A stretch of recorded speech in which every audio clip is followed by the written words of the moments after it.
Στη βιοχημεία πολλές φορές θα πρέπει να πάρουμε πάρα πολύ μικρούς όγκους. Γι' αυτό το λόγο χρησιμοποιούμε ειδικά όργανα, ειδικά εργαλεία που λέγονται μικροπιπέτες. Τέτοιες μικροπιπέτες έχουμε για μεγάλη ποικιλία όγκων και μπορούν να πάρουν είτε σταθερό ή όγκο, δηλαδή είναι σταθερού όγκου, μπορεί κάθε μία να πάρει μόνο ένα συγκεκριμένο όγκο ή είναι ρυθμιζόμενου όγκου, οπότε μπορούμε να ρυθμίσουμε εμείς τον όγκο που θέλουμε να πάρουμε με αυτή την πιπέτα. Οι όγκοι που συνήθως χρησιμοποιούνται στη βιοχημεία είναι από κλάσματα του μικρολίτρου συνήθως μέχρι 1000 μικρολίτρα. Χρησιμοποιούμε δηλαδή τις μικροπιπέτες συνήθως από κλάσματα του μικρολίτρου μέχρι 1000 μικρολίτρα, 1 ml, αν και υπάρχουν και πιπέτες που μπορούν να πάρουν από μισό μέχρι 5 ml, οπότε έχουμε και μεγαλύτερες πιπέτες για μεγαλύτερους όγκους, αν και πάρα πολύ συχνά για αυτούς τους μεγάλους όγκους χρησιμοποιούνται τα σιφόνια, είτε είναι μιας χρήσεως είτε είναι πολλαπλών χρήσεων. Εδώ βλέπουμε στο πάγκο μία σειρά από πιπέτες και σε λίγο θα δούμε για θα γνωρίσουμε διάφορες από αυτές, διάφορες πιπέτες σταθερού όγκου, ρυθμιζόμενου όγκου, τον τρόπο με τον οποίο παίρνουμε και τον τρόπο με τον οποίο αδειάζουμε τον όγκο με σωστή διαδικασία, τα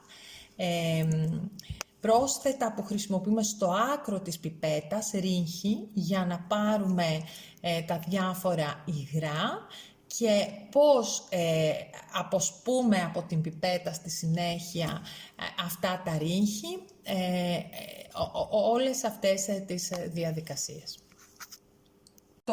Χρησιμοποιούμε είτε μικροπιπέτες σταθερού όγκου, είτε μικροπιπέτες ρυθμιζόμενου όγκου. Οι μικροπιπέτες σταθερού όγκου, όπως αυτή που βλέπουμε εδώ, έχουν τη δυνατότητα να πάρουν έναν και μόνο όγκο. Αυτή η συγκεκριμένη μπορεί να πάρει 20 μικρολίτρα. Άμα τη γυρίσουμε έτσι, ίσως το δούμε καλύτερα. Υπάρχουν μικροπιπέτες που μπορούν να πάρουν, ας πούμε, αυτή εδώ, 150 μικρολίτρα. Τώρα τυχαίως έχουμε κάποιες τέτοιες εδώ πέρα και τις δείχνουμε. 50 μικρολίτρα. Επίσης σταθερού όγκου, 20 μικρολίτρα. Και άλλου τύπου πιπέτα, 50 μικρολίτρα και πάλι. Βλέπουμε λοιπόν ότι ο όγκος τον οποίο μπορούν να πάρουν αναγράφεται σε κάποιο σημείο της πιπέτας και δεν υπάρχει δεύτερο νούμερο, ένα και μοναδικό. Είναι η ποσότητα ουσιαστικά που μπορούν να πάρουν. Από εκεί και πέρα υπάρχουν και ρυθμιζόμενες πιπέτες που μπορούν να πάρουν μεγαλύτερους ή μικρότερους όγκους, αλλά μπορούμε να ρυθμίσουμε εμείς με ακρίβεια τον όγκο που θέλουμε να πάρουμε.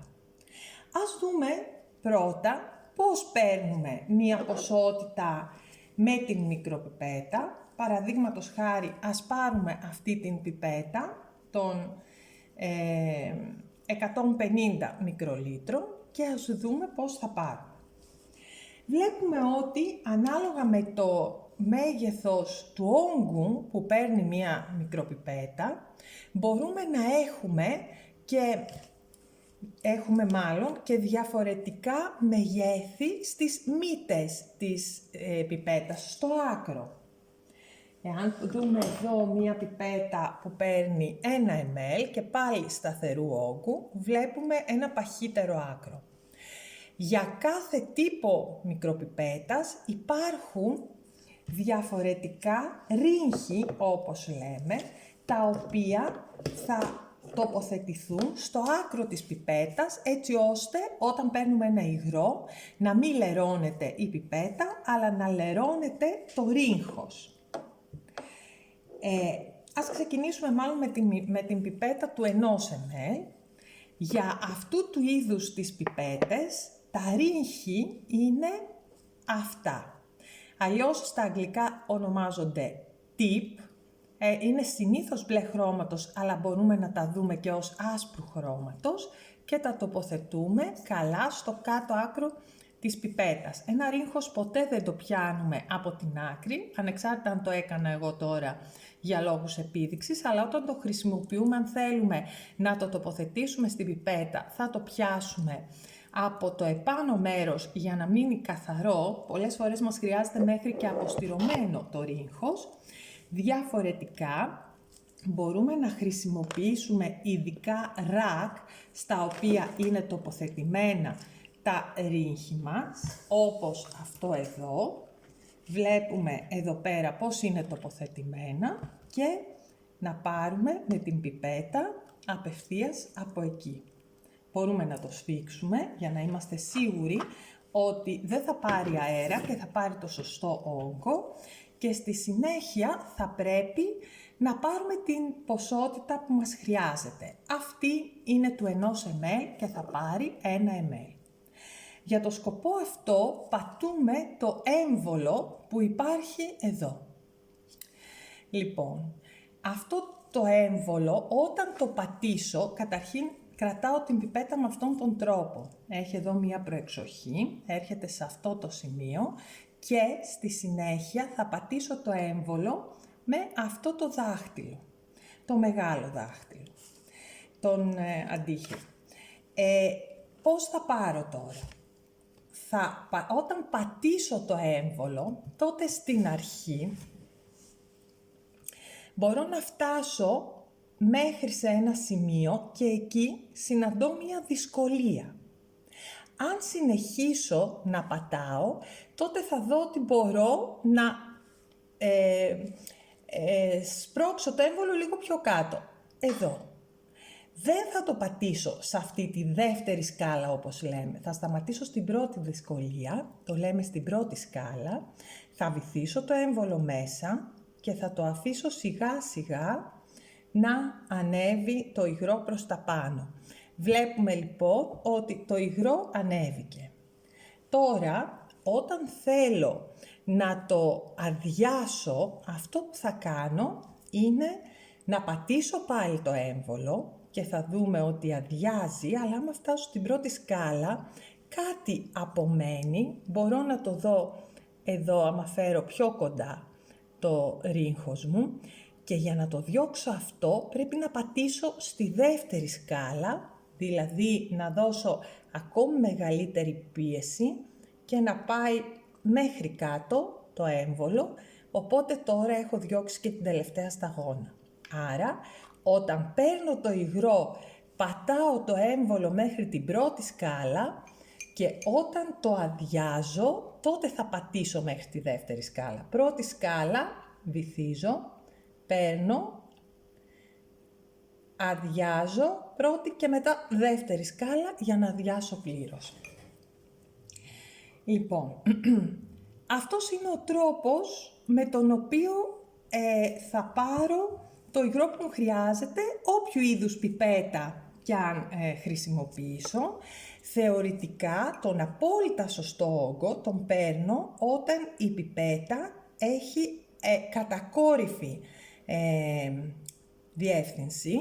Ωστόσο, πάρα πολλές φορές θα δούμε στην πράξη ότι μας χρειάζεται να την έχουμε και κλειμμένη. Δεν κάνει τόσο μεγάλη διαφορά, ωστόσο ξέρουμε ποιο είναι το τέλειο. Επίσης, όταν πρόκειται για πρωτεϊνούχα διαλύματα, θα πρέπει να πάρουμε μία φορά να αδειάσουμε πλήρως και μετά να ξαναπάρουμε και αυτή τη δεύτερη φορά έχουμε πάρει τη σωστή ποσότητα. Αυτή τη δεύτερη φορά, δηλαδή τη δεύτερη ποσότητα χρησιμοποιούμε αυτό είναι το ιδανικό, διότι τα πρωτεϊνούχα διαλύματα έχουν άλλου είδους συνάφεια με τα τυχώματα του ρύγχους, με αποτέλεσμα να πρέπει να διαβραχούν πρώτα τα τυχώματα και στη συνέχεια η δεύτερη ποσότητα είναι η σωστή με βάση τις οδηγίες που δίνουν οι ίδιοι οι κατασκευαστές των πιπετών. Αυτή ήταν λοιπόν μια μεγάλη πιπέτα, όπως λέμε μια χιλιάρα πιπέτα, και χρησιμοποιήσαμε τα μεγάλα, τα μπλε ρύγχη. Όταν θέλουμε να πάρουμε μικρότερους όγκους, τότε θα πρέπει να βάλουμε το αντίστοιχο ρύγχος. Παραδείγματος χάρη, σε αυτήν την πιπέτα που παίρνει 150 μικρολίτρα, να το βλέπουμε και σωστά, θα πρέπει να εφαρμόσουμε, και να θέλω να εφαρμόσω το μπλε ρύγχος, δεν εφαρμόζει, θα πρέπει να εφαρμόσουμε το κίτρινο ρύγχος. Αυτό είναι το κατάλληλο για την πιπέτα. Λοιπόν, το τοποθετώ και πάλι με τον ίδιο τρόπο, έτσι.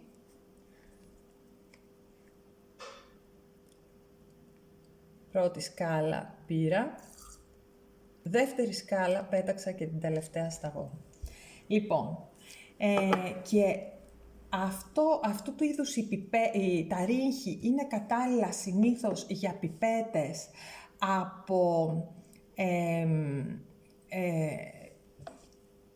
ας πούμε, από αυτή είναι ρυθμιζόμενη, από 2 μικρολίτρα μέχρι αυτή είναι 2 με 10 μικρολίτρα, με 20, 2 με 20 μικρολίτρα, αλλά μέχρι και 200 μικρολίτρα οι πιπέτες που χρησιμοποιούμε παίρνουν τέτοιου είδους κίτρινα ρύγχη, όπως και αυτή εδώ. Ωραία. Όταν πάμε σε ακόμα μικρότερους όγκους, τότε θα πρέπει να χρησιμοποιήσουμε άλλα ρύγχη, όπως αυτό εδώ που βλέπουμε, το ρύγχος. Λοιπόν, μία τέτοια πιπέτα που μπορεί να πάρει από μισό μέχρι 10 μικρολίτρα, είναι αυτή, και αυτή δέχεται τέτοιου είδους μικρά ρύγχη. Υπάρχουν πολλών ειδών τέτοια μικρά ρύγχη που διαφέρουν στο μήκος, ωστόσο είναι πάντα στενά και κατάλληλα για πιο μικρούς όγκους. Λοιπόν, και ένας μικρός όγκος που βλέπω εγώ εδώ ότι είναι ήδη ρυθμισμένος, είναι τα 4 μικρολίτρα και αυτή είναι η ποσότητα των 4 μικρολίτρων που πήραμε αυτή την πιπέτα. Όταν αδειάζω τόσο μικρούς όγκους, το πιο σωστό είναι να τους αδειάζω είτε μέσα στο ίδιο το υγρό, είτε κοντά στην επιφάνεια του υγρού, αλλά σε επαφή με το γυάλινο ή με το πλαστικό, με το τείχομα του σωλήνα ή του σκεύους, έτσι ώστε να αδειάσει όλο.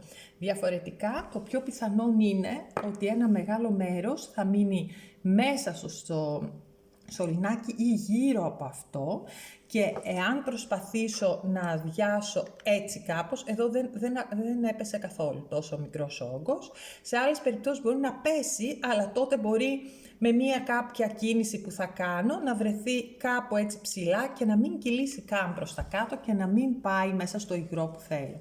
Και συνήθως όταν έχω ειδικά πολύ μικρούς όγκους και θέλω να είμαι σίγουρη ή σίγουρος ότι όλη η ποσότητα βρέθηκε μέσα στο υγρό, αδειάζω και στη συνέχεια ξαναγεμίζω και ξαναδιάζω, ξεπλένω όπως λέμε την πιπέτα με εσωτερικά, γιατί σε αυτούς τους μικρούς όγκους αυτό το λίγο που θα μείνει λόγω διαβροχής των τυχωμάτων του ρύγχους στο εσωτερικό του ρύγχους μπορεί να είναι ένα πολύ σημαντικό ποσοστό. Πάμε να δούμε λίγο, μια και μιλάμε για αυτό το κομμάτι που αφορά το πώς παίρνουμε το σωστό όγκο, να δούμε ποια η διαφορά όταν εγώ δεν πάρω το σωστό όγκο. Αυτή είναι των 1000, μισό λεπτό. Αυτή είναι μια σταθερού όγκου των 500. Αυτού του τύπου οι πιπέτες έχουν και ένα F δίπλα, ουσιαστικά fix volume. Και πάμε να δούμε αν δεν πατήσω στην πρώτη σκάλα και αν πατήσω στη δεύτερη, ποια θα είναι η διαφορά. Λοιπόν, παίρνω και αδειάζω. Αυτό εδώ, πήρα φυσαλίδα, δεν το θέλω αυτό. Αυτή είναι μία ποσότητα των 500 μικρολίτρων. Έχω πατήσει στην πρώτη σκάλα και πήρα αυτή την ποσότητα. Πάμε να πατήσουμε στη δεύτερη σκάλα. Ναι, έκανα, λοιπόν, για να το βλέπουμε εδώ, πάτησα στην πρώτη σκάλα, πήρα την ποσότητα. Είναι αυτή. Νάτι. Την αδειάζω. Πατάω τώρα στη δεύτερη σκάλα, βάζω όλη μου τη δύναμη, βυθίζω και παίρνω την ποσότητα. Βλέπουμε πόσο περισσότερη είναι η ποσότητα που πήρα. Πήρα λοιπόν πολύ περισσότερη ποσότητα. Αυτή η ποσότητα που αντιστοιχεί σε αυτή τη δεύτερη σκάλα μπορεί να είναι 300 μικρολίτρα σε μία χιλιάρα πιπέτα. Δηλαδή αντί για 1000 μπορεί να πάρω 1300 μικρολίτρα. Είναι πάρα πολύ σημαντικό το ποσοστό, είναι κάτι που θα πρέπει να προσέχω πάντα. Και ένα δεύτερο σημείο που θα ήθελα να αναφέρω, πριν να πάμε να μιλήσουμε για ρυθμιζόμενες πιπέτες, είναι το πώς διώχνουμε τα ρύχη.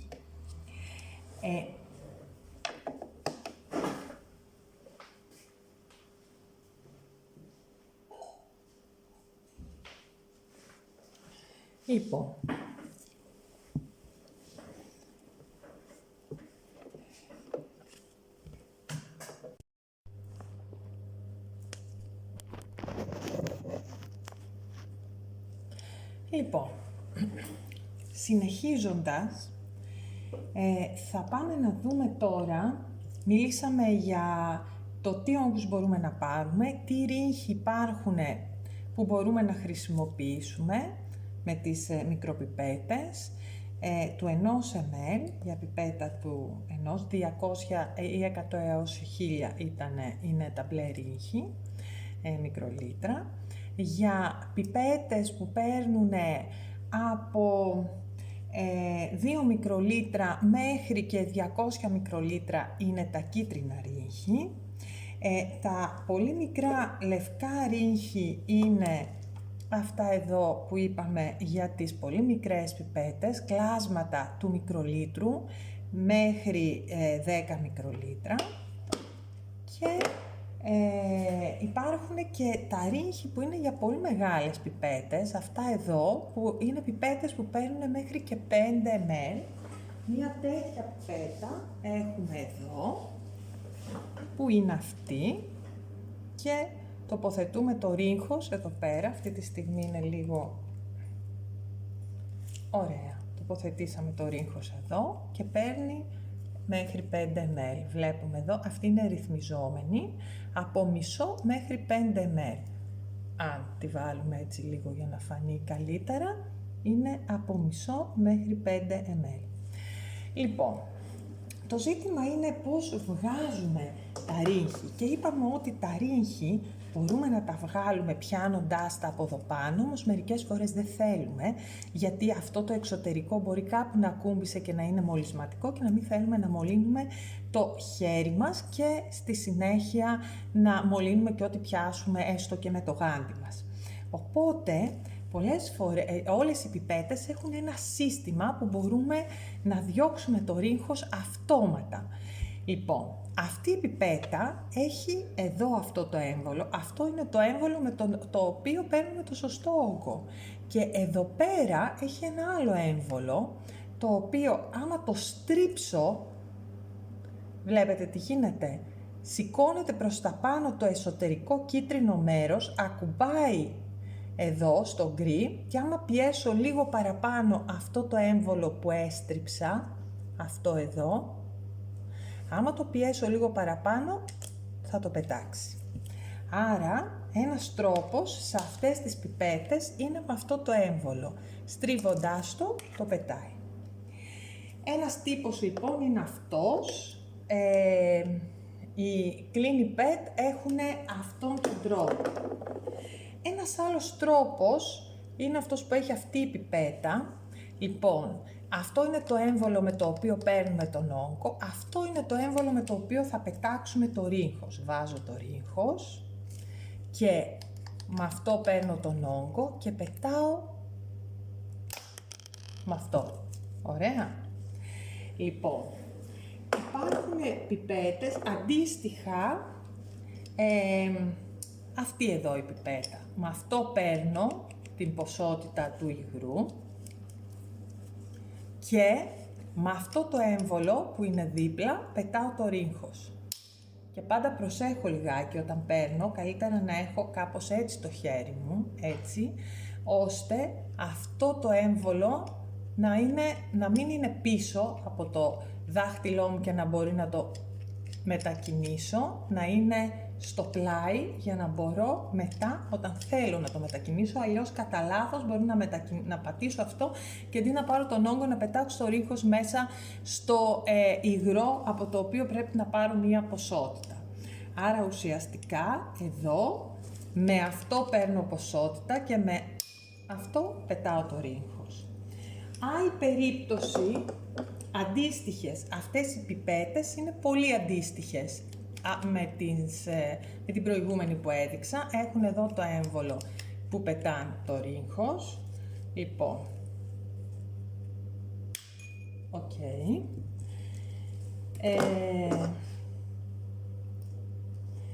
Αυτή την κρατάμε εδώ γιατί θέλω να δείξω κάτι.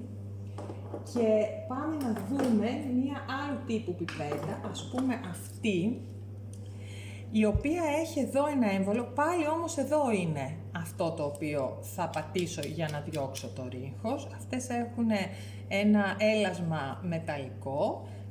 Με αυτόν τον τρόπο παίρνω και με αυτόν τον τρόπο πετάω το ρίγχος. Δεν ξέρω αν έχουμε κάτι διαφορετικό όσον αφορά αυτό. Και οι πιπέτες αυτές έχουν κάτι αντίστοιχο. Εδώ λείπει το μεταλλικό έλασμα. Αντίστοιχο είναι και αυτό. Έτσι. Πάλι και με αυτό πετάω το ρίγχος. Λοιπόν, αντίστοιχες είναι και τούτες εδώ. Λοιπόν, βλέπουμε λοιπόν ότι αυτού του τύπου το έμβολο είναι πολύ συνηθισμένο για να πετάμε το ρίγχος, εδώ, από το πλάι. Οι ιδιομορφίες πιο πολύ είχαν αυτές οι πιπέτες, όπου στη μία περίπτωση πατούσα αυτό για να πετάξω το ρίγχος και στην άλλη περίπτωση γυρνάω αυτό για να πετάξω το ρίγχος. Λοιπόν, γιατί κράτησα αυτή την πιπέτα εδώ? Την κράτησα γιατί εδώ έχω μία ιδιομορφία. Είπαμε ότι οι πιπέτες συνήθως μέχρι 200 μικρολίτρα, όπως είναι και αυτή, όπως φαίνεται εδώ, παίρνουν κίτρινο ρίγχος. Αυτή η πιπέτα, όπως και η αντίστοιχη ισόκορεξ εδώ, έχει το εξής χαρακτηριστικό, βλέπουμε εδώ πέρα. Υπάρχει μία τρυπίτσα. Αυτή η τρυπίτσα είναι, και εδώ στην άκρη δεν έχει τρυπίτσα. Όλες οι άλλες δεν έχουν αλλού τρυπίτσα, έχουν όμως στην άκρη. Από εκεί ρουφάνε. Αυτή η πιπέτα δεν ρουφάει από την άκρη, ρουφάει από εδώ, από αυτήν την τρυπίτσα. Αν εγώ βάλω ένα κίτρινο ρίγχος, βάζω ένα κίτρινο ρίγχος, δεν είναι μέσα στο ρίγχος η τρυπίτσα αυτή που λέμε, οπότε σε αυτήν την περίπτωση, άμα πάω εγώ να πάρω υγρό, όσες φορές και να κάνω το έμβολο πάνω κάτω, δεν γίνεται τίποτε. Δεν παίρνει. Θα πρέπει το ρίγχος που θα βάλω να είναι τέτοιο, ώστε η τρυπίτσα που λέγαμε, να είναι μέσα στο ρίγχος. Τώρα θα πάρει Ορίστε, πήραμε την ποσότητα που θέλαμε. Λοιπόν, ουσιαστικά έχει μία προεξοχή ασφαλείας, για να μην υπάρχει περίπτωση να βάλεις υγρό με τέτοιον τρόπο ώστε να μπει και στο εσωτερικό της πιπέτας. Γιατί πάρα πολλές φορές οι πιπέτες που παίρνουν μεγάλους όγκους είναι πιθανόν να είναι λίγο σκληρές στο έμβολό τους και να κάνουν αυτή τη λεγόμενη αναρρόφηση, ειδικά αν ο όγκος που θα πάρουν είναι πάρα πολύ κοντά τώρα εδώ είναι στα 900 μικρολίτρα, αυτή είναι ρυθμιζόμενη, θα δούμε λίγο πώς ρυθμίζονται οι πιπέτες. Αυτή τη ρυθμίζω, μπορεί να είναι ρυθμιζόμενη, είναι 100 με 1000 μικρολίτρα και για να την ρυθμίσω γυρίζω αυτό το έμβολο, προσοχή, αυτό που πήγα να κάνω τώρα είναι μέγα σφάλμα, γιατί οι πιπέτες, οι ρυθμιζόμενες, όταν ξεπεράσω το ανώτατο όριο και συνεχίσω, ξεβιδώνουν, διαλύονται. Και είναι φτιαγμένες επίτηδες για να διαλύονται, για να μπορείς να καθαρίσεις, να λαδώσεις τον εσωτερικό μηχανισμό. Όταν όμως διαλυθούν είναι λίγο δύσκολο, θέλει τέχνη για να τις επανασυναρμολογήσεις. Σε αυτήν την πιπέτα, όταν πάρω τον όγκο, είναι αρκετά ψηλά και μάλιστα σε άλλες είναι ακόμα πιο ψηλά, ενώ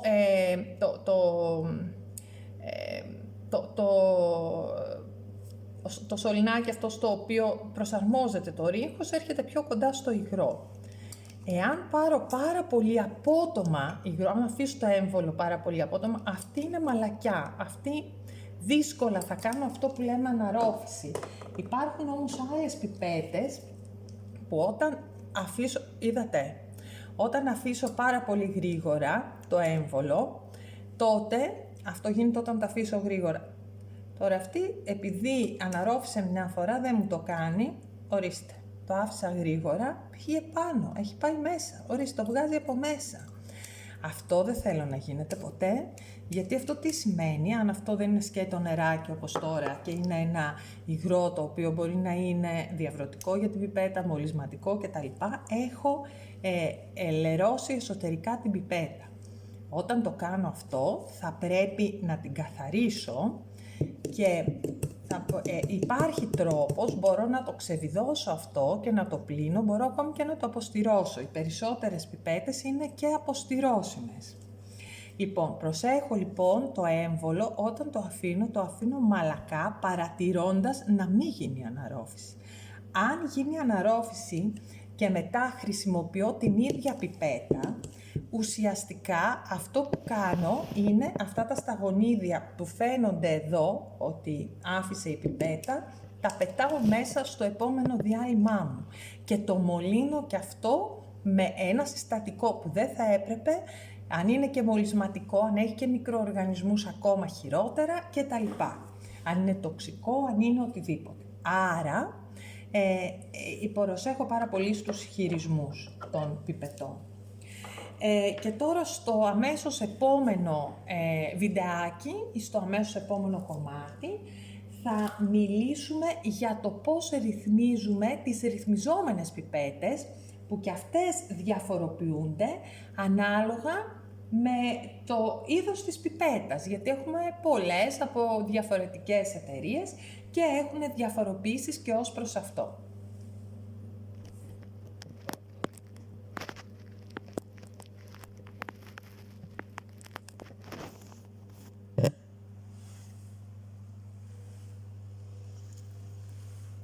Μερικές από τις ρυθμιζόμενες πιπέτες, βλέπουμε εδώ, είναι αυτές που θα δούμε στο αμέσως επόμενο βιντεάκι, τις οποίες θα δούμε πώς ρυθμίζονται.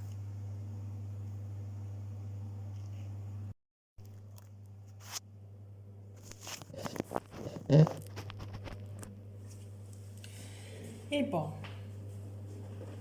συνεχίζουμε με τον τρόπο ρύθμισης διαφόρων πιπετών.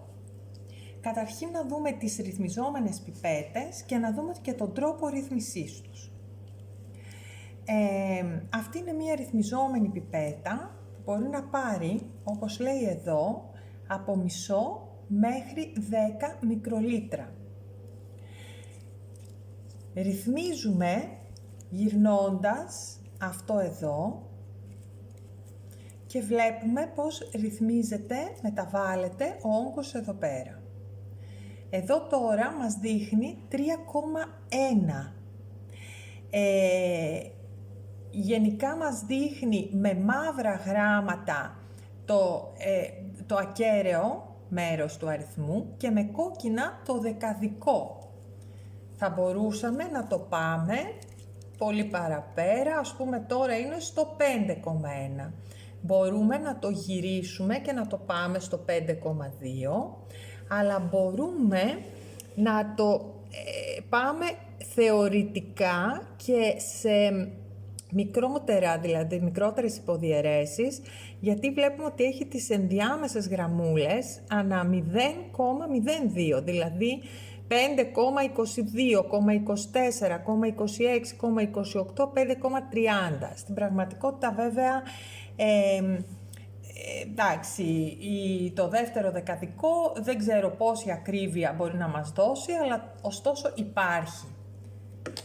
Αντίστοιχα, στην πιπέτα αυτή που είναι από 2 έως 20 μικρολίτρα, πάλι με τον ίδιο τρόπο, μπορούμε να κάνουμε, εδώ έχουμε 12,5 και γυρνώντας μπορούμε να κατεβούμε, έχουμε φτάσει στο 11,3 όπως βλέπουμε και πάλι έχουμε εδώ και τις πιο μικρές υποδιαιρέσεις, οι οποίες όμως δεν είναι τόσο, όσο πιο μικρή υποδιαίρεση φυσικά δεν έχουμε ακρίβεια. Στην ίδια σειρά έχουμε πιπέτες από 10 μέχρι 100 μικρολίτρα, πάλι η αλλαγή με τον ίδιο τρόπο. Εδώ τώρα μας δείχνει 92, εδώ δεν έχουμε κόκκινο χρώμα σε δεκαδικά, δεν έχουμε νούμερο για τα δεκαδικά. Μας δείχνει μέχρι 1 μικρολίτρο, δηλαδή αυτό είναι 0,92, 92 μικρολίτρα, πάει μέχρι το 100. Αυτή είναι 20 με 200, ρυθμίζεται με τον ίδιο τρόπο. Εδώ βρίσκεται ρυθμισμένη στο 100. Μπορούμε να την πάμε πιο κάτω ή πιο πάνω, 106 και συνεχίζει. Και πιο κάτω, 98 για παράδειγμα, εδώ και ούτω καθεξής. Αντίστοιχα η χιλιάρα είναι 100 με 1000, όπως λέει εδώ, και ρυθμίζεται με τον ίδιο τρόπο. Εδώ τώρα είναι σαν να έχουμε, είναι λίγο διαφορετικά, είναι το 1, το πρώτο, που είναι η χιλιάδα στην πραγματικότητα, 1000 μικρολίτρα, 1000 μικρολίτρα, 1 ml, 0,00 είναι σαν να είναι. Αυτά είναι 990 μικρολίτρα και ούτω καθεξής. Δηλαδή το κόκκινο είναι στη χιλιάδα, να το πω έτσι. Λοιπόν, από εκεί και πέρα έχουμε άλλου τύπου πιπέτες. Εδώ τώρα είναι μια άλλου τύπου πιπέτα, πάλι ρυθμιζόμενη, το καταλαβαίνουμε γιατί εδώ γράφει 100 έως 1000 μικρολίτρα. Εδώ έχει το 1000 αυτή τη στιγμή γιατί εκεί είναι ρυθμισμένη και η ρύθμιση γίνεται τώρα γυρνώντας αυτό. Βλέπουμε. Αυτή γυρνάει ανά 5, δεν έχει την ακρίβεια που είχαν οι άλλες, έτσι. Οπότε και πάει μέχρι τα 1000, ξεκινώντας από τα 100. Όταν μία πιπέτα ξεκινάει από τα 100, ακόμη και αν έχουμε δυνατότητα γυρνώντας να το πάμε κάτω από 100, δεν θα πει ότι παίρνει κάτω από 100. Θα πρέπει να σεβόμαστε τα όρια της πιπέτας, τα όρια προς τα πάνω, γιατί πάνω από αυτό το όριο, πάνω από τα 1000, λίγο άμα το πάω λίγο παραπάνω, το πήγα ήδη στο 1005, δεν θα πει ότι θα πάρει 1005.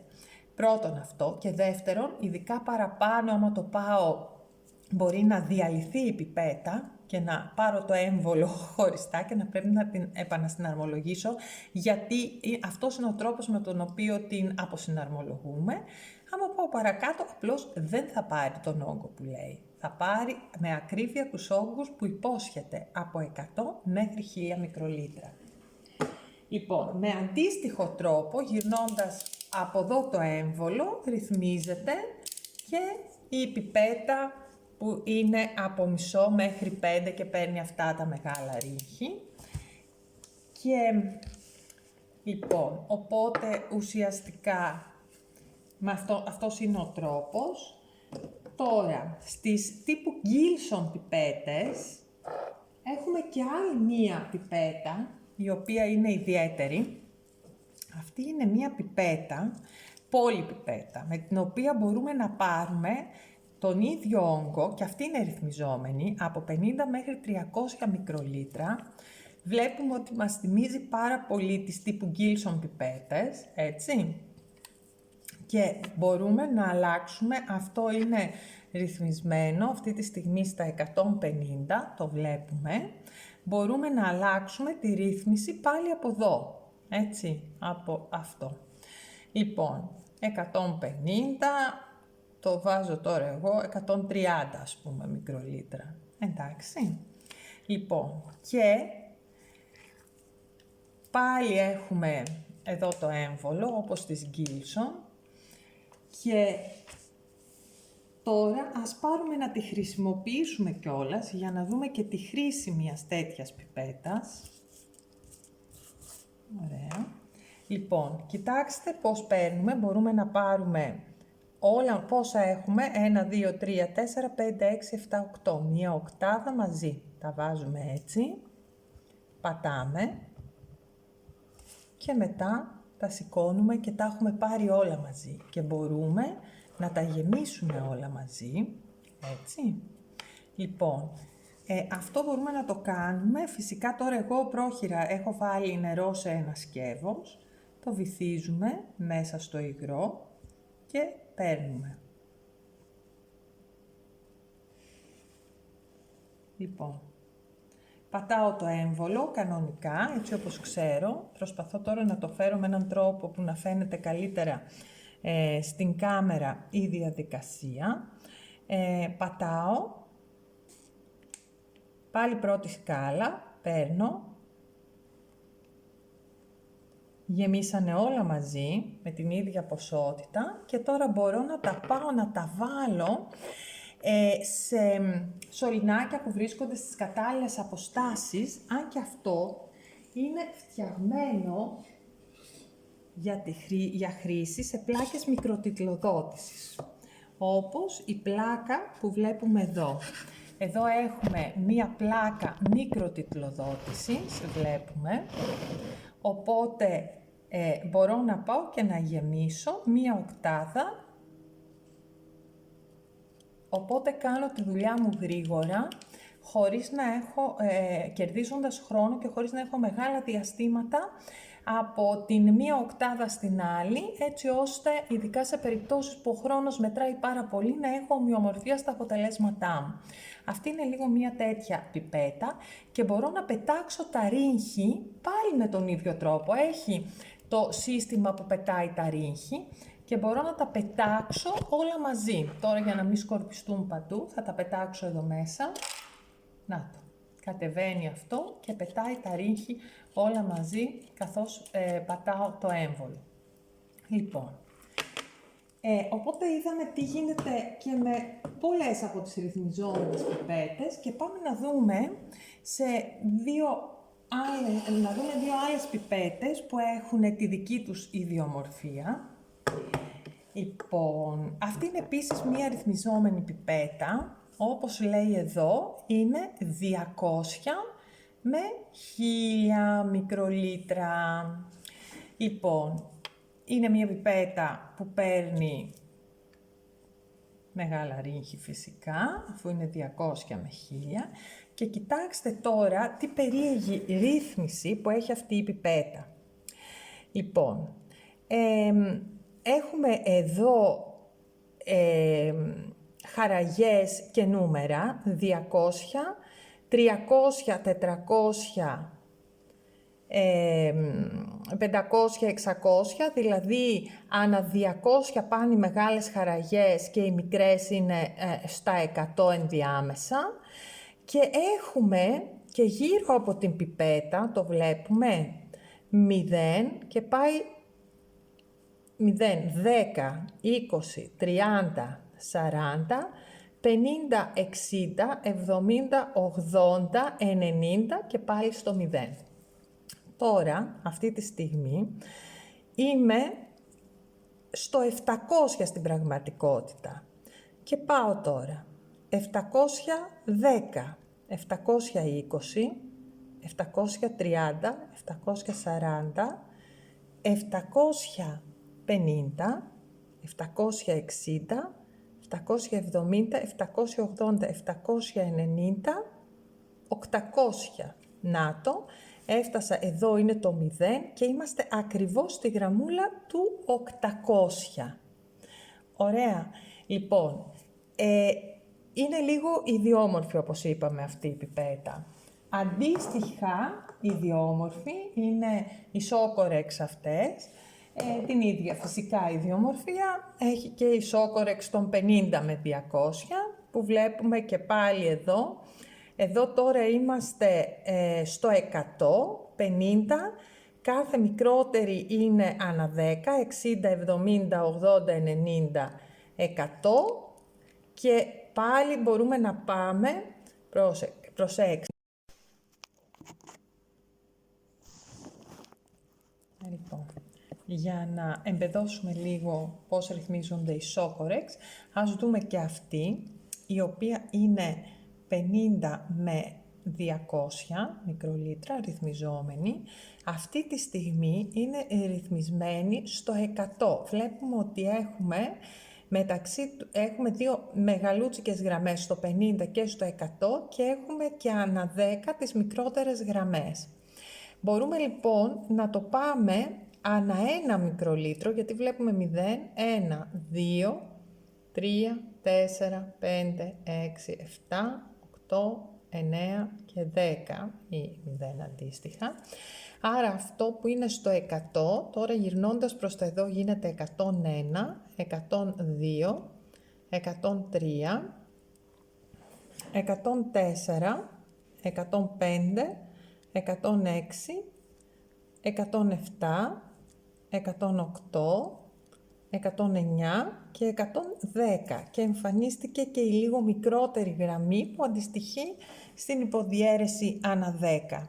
Επομένως αυτός είναι ο τρόπος με τον οποίο ρυθμίζονται αυτές οι πιπέτες που είναι λίγο διαφορετικές από τις προηγούμενες που αντιμετωπίσαμε μέχρι τώρα.